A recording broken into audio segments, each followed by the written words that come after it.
digitaljamsessions.com. Hello and welcome to this Digital Jam session. Today we are joined once again by Lee Stott from Microsoft, and we have with us again Mookie Callahan from Mookie International. Welcome guys, and thanks for joining us on this Digital Jam session. Hello. Hello again, Tanya. How are you? Hello. Hi. First of all, for the benefit of our listeners who may have not caught one of the episodes that you was on previously, would you care to explain for us, ever so briefly, what exactly it is that you do at your respective companies? And I know, Lee, for you, it has changed up a little. So why don't you tell us all about your new role at Microsoft? It has, yes. So I've just started a new role. I'm now CTO of Academic Engagements at Microsoft UK. So I'm now responsible for building strategic partnerships and alliances with UK universities and ensuring that they're teaching appropriate curriculum and tools and resources, and also working with us on industrialized projects where we bring in Microsoft and our partner ecosystem to produce and develop proof of concepts for our key partners. Awesome. And Mookie, why don't you tell us more about what you do at Mookie International?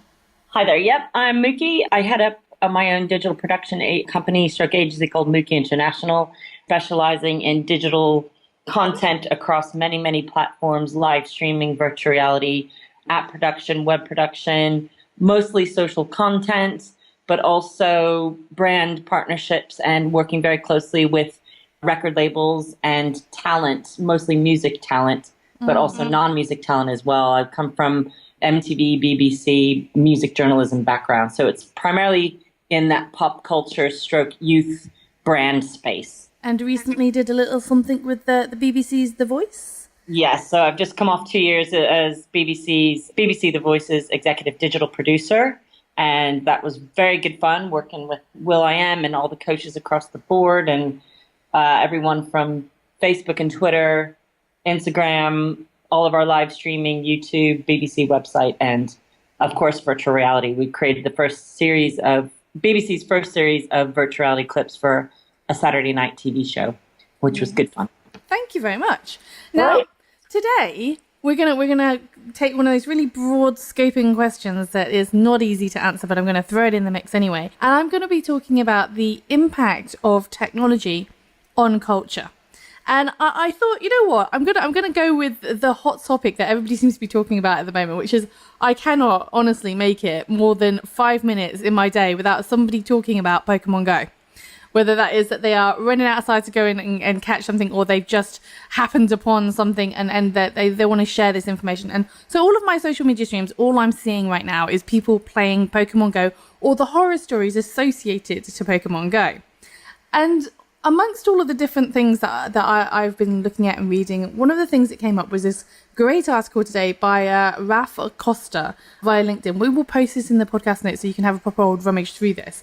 But one of the things that really kind of made me want to ask this question about the impact of technology on culture was, as we go through this discussion, essentially talking about the fact that in this instance, AR really isn't about necessarily AR, but it is more about the fact that this is actually an MMO and the individual user is the avatar and their telephone isn't necessarily the client, but they are the client themselves in terms of what they are viewing and experience this AR virtual world within.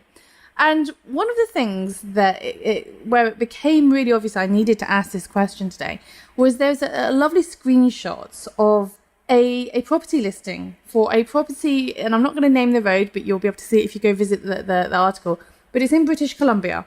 And the description of the property, I'm going to read the one line that kind of stood out here.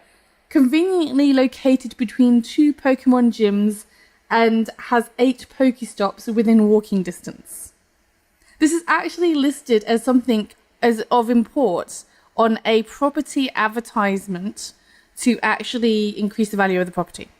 And that is where it becomes very interesting when we see things like this happening, and we see things like, for example, cafes giving Pokemon trainers a discount off coffee, or people giving preferential treatment to people who are within a particular team of Pokemon, has a direct impact on the way that we're living our real lives versus how we live our technological or our social media lives.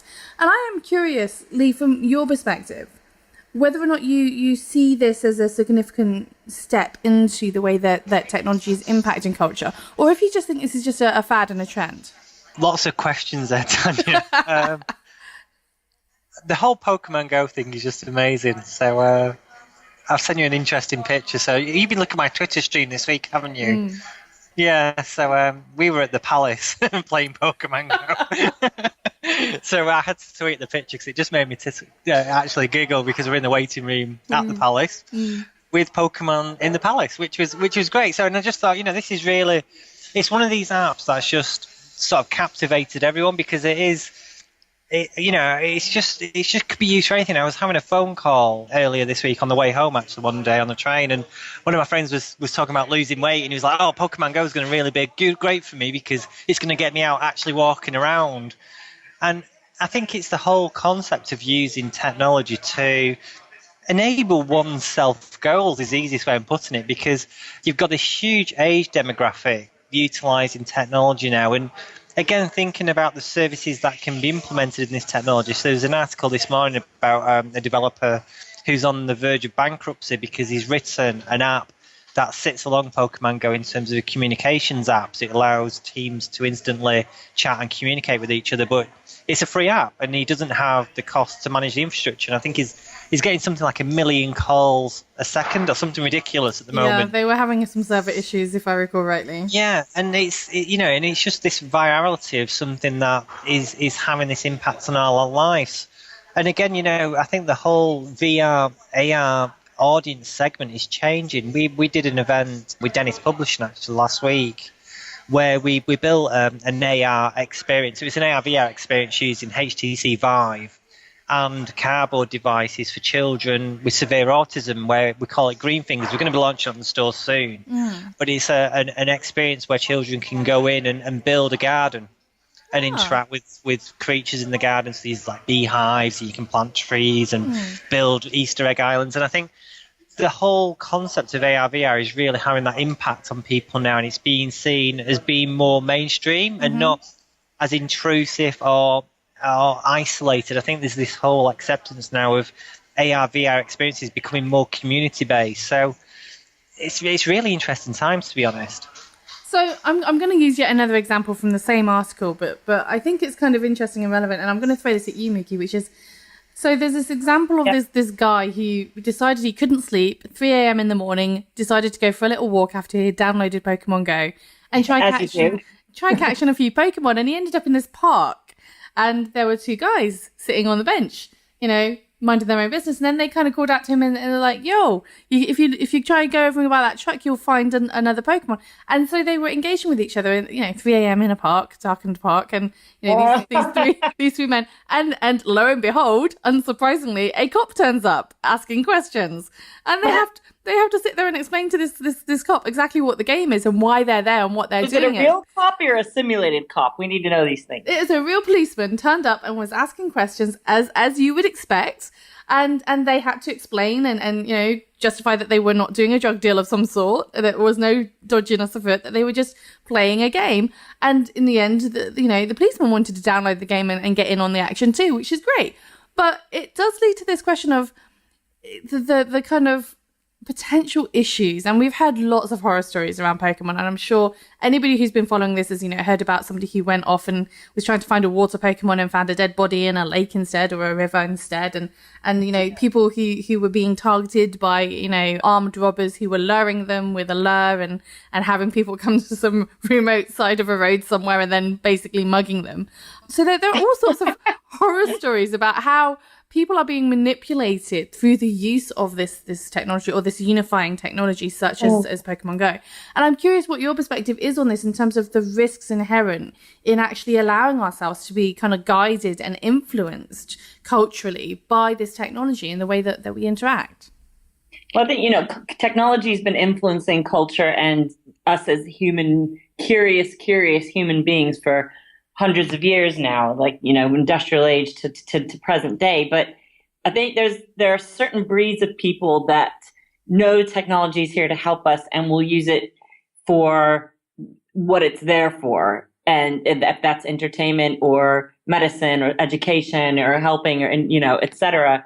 And then there are others that believe that it's a real thing, that that really don't have a fourth wall anywhere and let themselves become part of a fantasy world and something that's a non-existent place, but to them it's real.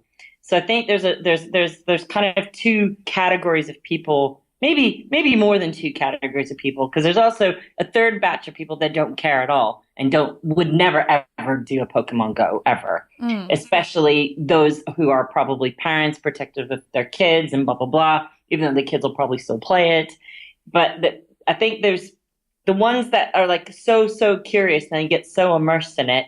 I think there just has to be, I don't know if there's like a warning on this game because I've never done Pokemon Go myself, but I know about it. You know, where do you draw the line? Where you know, where's the line between entertainment as a light entertainment, forget about life for a while, to it becoming your life full time? I just so I think it's very much the latter at the moment with any age demographic of 12 to 35. So my son yesterday came home from school and he was literally like, everybody's just playing it at school, Dad. And it's everywhere. But this is the thing, is it becomes a peer pressure thing, right? It becomes an issue of if you're not part of the participating group, you are in some way left out. And it's almost kind of the same thing with, you know, the Game of Thrones. If you're not watching Game of Thrones, then you can't participate in the conversation because you don't know what it is that other people are necessarily talking about when they discuss these pop culture moments. But don't you think it's just one of those really interesting concepts? You know, we're very focused on Pokemon Go in this conversation, but it's a great concept of, you know, most of that age demographic of 7 to 26 have played Pokemon at any time, you know, in their childhood, or have seen the TV programs. And, you know, I think what's happened with the whole Nintendo franchise of game content is amazing. You know, I think it's a huge opportunity, and it's really presented itself to that whole audience of digital natives and people who have access to those devices. And, you know, I think there is some danger there in terms of malicious apps and apps that have been compromised, and there's quite a lot of stuff in the press around that. But I think it's just that whole first experience of AR for so many people, because to many people that's never really been experienced before. And this is why you got that moment of wonder. Yeah. Absolutely. Yeah, you know, Zombie Run was like the first thing I ever got hold of, which was, you know, that it wasn't AR and it wasn't VR. It was about, you know, it was augmented, about being able to do a run of the streets that you knew and zombies chase you on the streets that you knew. And I found that fascinating, whereas this now is taking it to a complete new level. I'm curious though, because you're talking about, you know, this idea of community and groups forming around a particular activity or a particular thing. In this case, you know, yes, I keep on coming back to Pokemon Go, but it's just because it's the thing of the moment.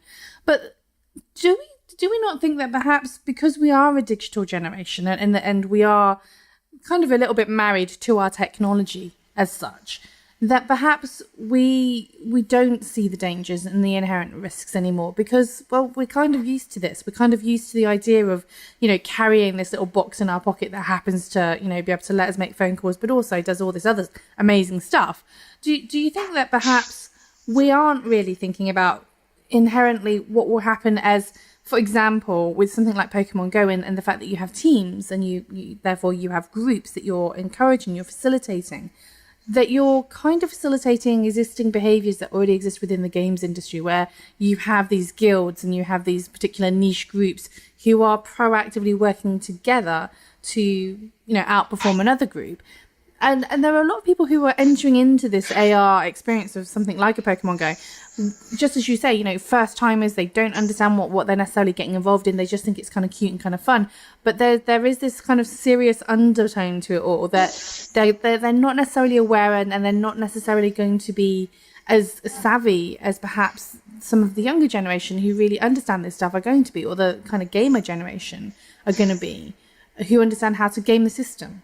I think it's a really interesting one. You know, the whole gamification of life is that's what it is. Yeah, let's be honest. Everything's gamified now, isn't it? You know, you go to the bank, it's gamified.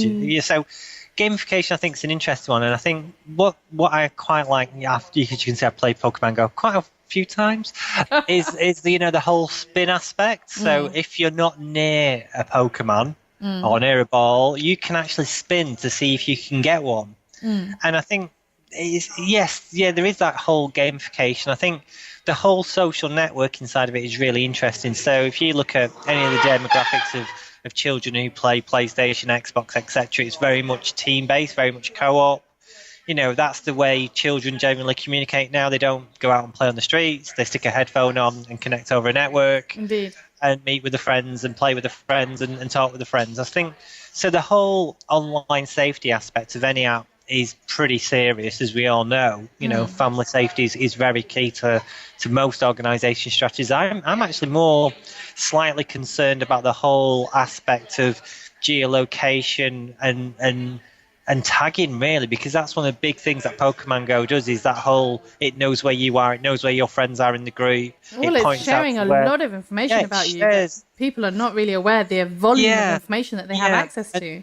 That's the concern I have over these sort of things, is where you can start creating hotspots of potential risk, where people will stand in a park at 3 a.m. and be accused of doing malicious activity by policemen, or potentially end up being mugged because they're too busy looking at the phone and trip up and break the neck, or be a target for theft. So I think that whole aspect is really interesting. Where I'm sat now, actually, I'm sat in central London. I'm just looking out the window while we're talking, and the amount of people who are walking past me, not engaging with anybody, but just looking at a handset, is unbelievable. I've just counted 22 people in the last 30 seconds. I'm worried about them. They need to watch where they're going. Yeah, so, this is... I'm going to see how many playing Pokemon Go in a minute, actually. I'm going to go out and go. We've encouraged you to play Pokemon Go. But I find it interesting what you're saying, which is, we are in this society that is so inherently reliant on the technology now. I heard about the new traffic light systems where they're going to be putting the warning lights in the pavement. So as you're looking down at your phone, you'll be able to see whether or not it's telling you to walk or not walk across the crossing. And, that's really indicative of the fact that we have got to that stage now where there's no longer necessarily a need to fight the behavior so much as just accept that we're in that stage of behavior now. And I'm curious, Miki, from your perspective, as you're working with this new technology and you're working with the content that's really having to evolve to meet these kind of expectations, these kind of needs, what your thoughts are in terms of how much of a reliance do we have on this technology, and how therefore does it change the way that you tell stories and the way that you articulate content?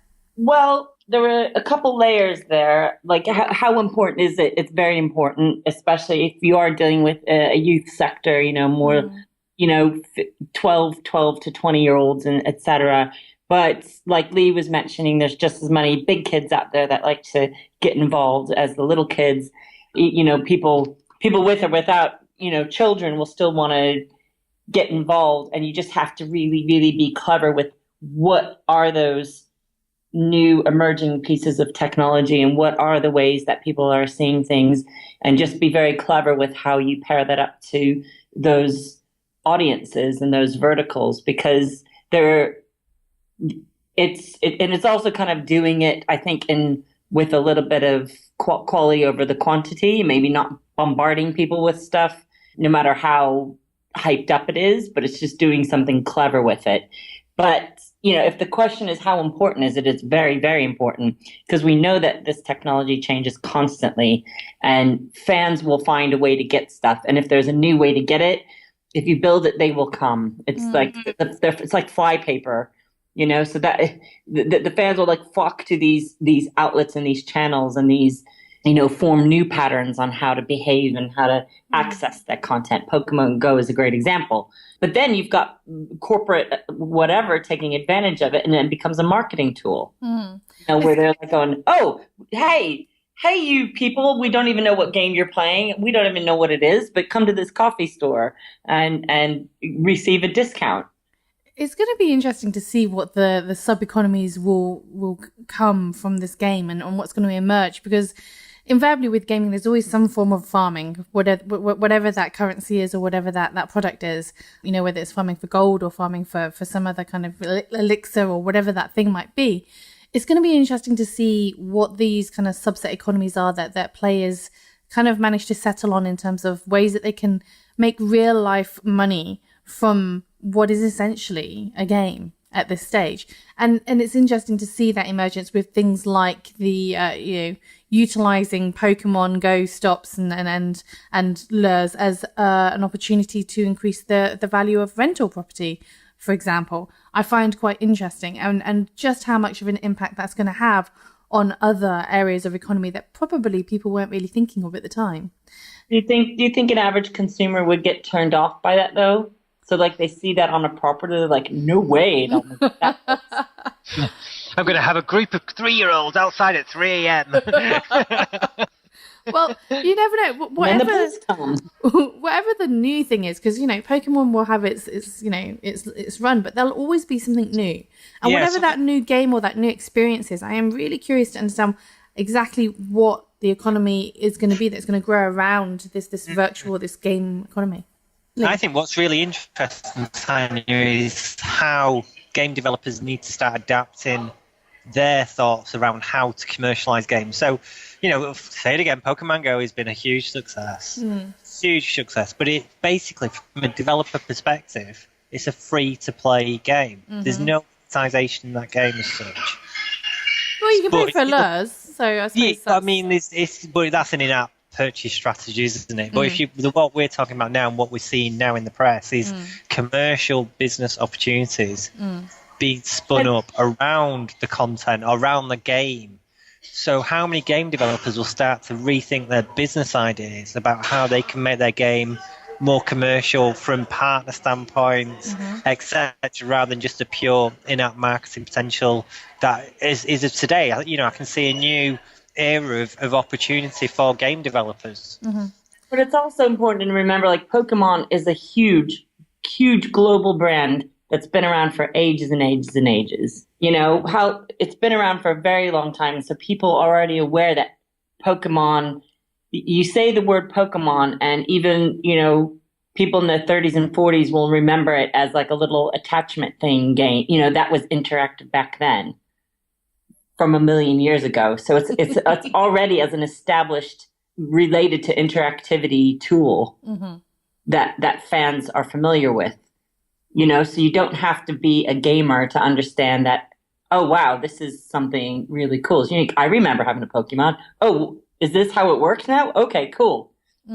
It's interesting, though, because it is taking on existing traits of other ecosystems, other economies, such as geocaching. And I am curious to understand from each of you what you think the future will be in terms of, do you think that there is an existing activity, behavior, or trend that you can see perhaps being tagged onto in a similar way as geocaching has kind of been tagged onto by Pokemon Go? And, or for example, do you see an alternative activity that could be enhanced by something like a Pokemon Go or a VR AR experience?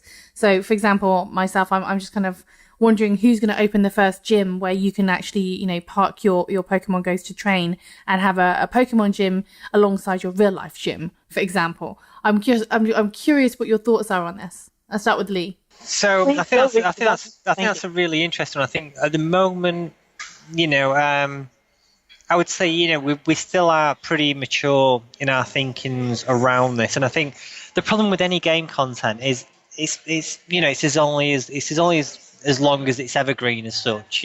Games don't last forever. So I think it's really down to how it's incorporated into your day-to-day life. Again, if there is more in-app opportunity of value add, then people will use it more. But then you're changing the business models and the dynamics of the app. And again, it's really about how to keep that content fresh and appropriateness. So Virgin have started this thing called Virgin Red. I don't know if anybody's used it yet. Which is like an incentives-based app for Virgin customers. So if you use Virgin Trains, Virgin Airport, Virgin Atlantic, Virgin Media, and what they do is they're trying to reward you, but then give incentives and geolocation information based on reward. So, the more products that you use, the more flights you take, the more trains you take, the more Virgin Media services you consume, the more points you get. And it's a really nice aspect around this whole rewarding you for what effort you make. So it's that whole loyalty to a new level. And then you start bringing in geocaching, etc. So, you can sit on a train and you get a geocache token now with Virgin Red. and you put the token in, it gives you 50 points, it gives you a free coffee. So it's about that whole reward, if you're doing that as part of your day-to-day routine. So I think there's going to be more opportunity in terms of rewarding consumers for utilization, I think will happen in the future. Okay. And Mookie, what's your thoughts on this? I think I need to think about that one. Okay. Well, I for one, I am a believer in what Lee is saying, in as much as I do think that there is going to be more and more value associated to the individual. And one of the things that I keep on touting at the moment, I'm convinced it will become a thing, so I'm going to keep on talking about it, is the Internet of Beings. And this idea of decentralization of service and manufacture and product, and allocation of value to the individual, so that they can participate and engage with economies and ecosystems directly. And in this case, I do think that what Lee is saying has some merit, in as much as the idea of individuals being rewarded for their physical activity and physical engagement with the Virgin brand. And the more that they travel, the more that they're gaining from that. But I do think it's quite an interesting concept. But what I would like to do, as always, we would like to ask you to provide a way for our listeners to be able to find out a little bit more about what you're up to. And we ask you to do that by sharing your social media handle of choice. Lee? So mine would be Twitter. And on Twitter, I'm at Lee_Stott. So it's STOTT. Wonderful. Thank you. And Mookie, what was your I'm going to go with Twitter also. So I am at Mookie approved, MUKI approved, all one word. Wonderful. Thank you very much. And thank you for listening. If you enjoy this content, don't forget to subscribe and review, and follow us on Twitter at Digital Jam Ltd. Thinking of starting your own podcast? Why not speak to the GL Pro UK team? They handle all of our podcasting service needs. Tell them that Digital Jam Session sent you, and you'll get 10% off your first order. Find out more at www.glpro.co.uk. DigitalJamSessions.com